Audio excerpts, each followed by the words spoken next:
ಅಗ್ರಮಾನ್ಯ ಉದ್ಯಮಿ ಧೀರುಭಾಯ್ ಅಂಬಾನಿಯವರ ಮೊಮ್ಮಗ ಅನಂತ್ ಅಂಬಾನಿಯವರ ಹೆಸರೇ ಅಂಬಾನಿ ಪರಂಪರೆಗೂ ಮಣಿಪಾಲದ ನೆಲಕ್ಕೂ ಇರುವ ಸಂಬಂಧವನ್ನ ಹೊರಹಾಕುತ್ತಿದೆ.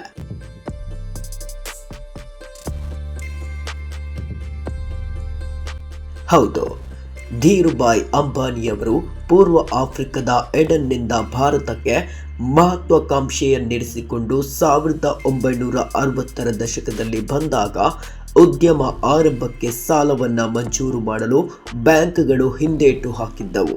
ಅವರು ನೇರ ಮಣಿಪಾಲಕ್ಕೆ ಬಂದು ಸಿಂಡಿಕೇಟ್ ಬ್ಯಾಂಕ್ ಅಧ್ಯಕ್ಷ ಮತ್ತು ವ್ಯವಸ್ಥಾಪಕ ನಿರ್ದೇಶಕರಾಗಿದ್ದ ಹಿರಿಯ ಮುತ್ಸದ್ದಿ ಟಿ.ಎ. ಪೈ ಅವರಲ್ಲಿ ತಮ್ಮ ಕನಸುಗಳನ್ನು ಬಿಚ್ಚಿಟ್ಟರು.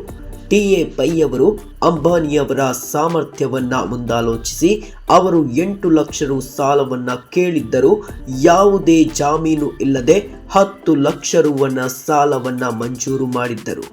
ಇದಕ್ಕೆ ಬ್ಯಾಂಕ್ ಅಧಿಕಾರಿಗಳ ಆಕ್ಷೇಪವಿದ್ದರೂ ಬ್ಯಾಂಕ್ ಇಂತಹ ಮಹತ್ವಾಕಾಂಕ್ಷೆಯನ್ನಿರಿಸಿಕೊಂಡವರಿಗೆ ನೆರವು ನೀಡಲೇಬೇಕು ಎಂದು ಪ್ರತಿಪಾದಿಸಿ ಪೈ ಅವರು ಹಣಕಾಸು ನೆರವು ನೀಡಿದರು.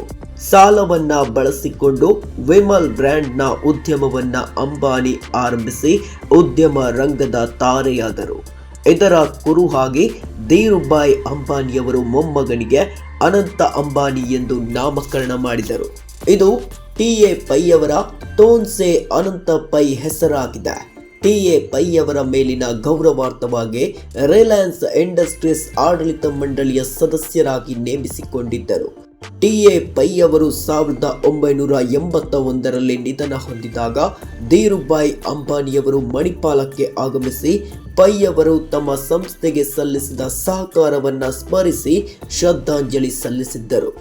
ಧೀರುಭಾಯ್ ಅಂಬಾನಿಯವರ ಕಾಲದಿಂದಲೂ ಆತ್ಮೀಯರಾಗಿರುವ ಮಣಿಪಾಲ್ ನೆಟ್ವರ್ಕ್ ಲಿಮಿಟೆಡ್ ಕಾರ್ಯನಿರ್ವಾಹಕ ಅಧ್ಯಕ್ಷ ಟಿ. ಸತೀಶ್ ಯು ಪೈ ಅವರು ಕಳೆದ ವರ್ಷ ಧೀರುಭಾಯ್ ಅಂಬಾನಿಯವರ ಪತ್ನಿ ಕೋಕಿಲಾ ಬೇನ್ ಅವರನ್ನು ಮುಂಬೈಯಲ್ಲಿ ಭೇಟಿಯಾಗಿ ಹಳೆಯ ಸಂಬಂಧವನ್ನ ನೆನಪಿಸಿ ಅವರ ಆರೋಗ್ಯವನ್ನ ವಿಚಾರಿಸಿದ್ದರು.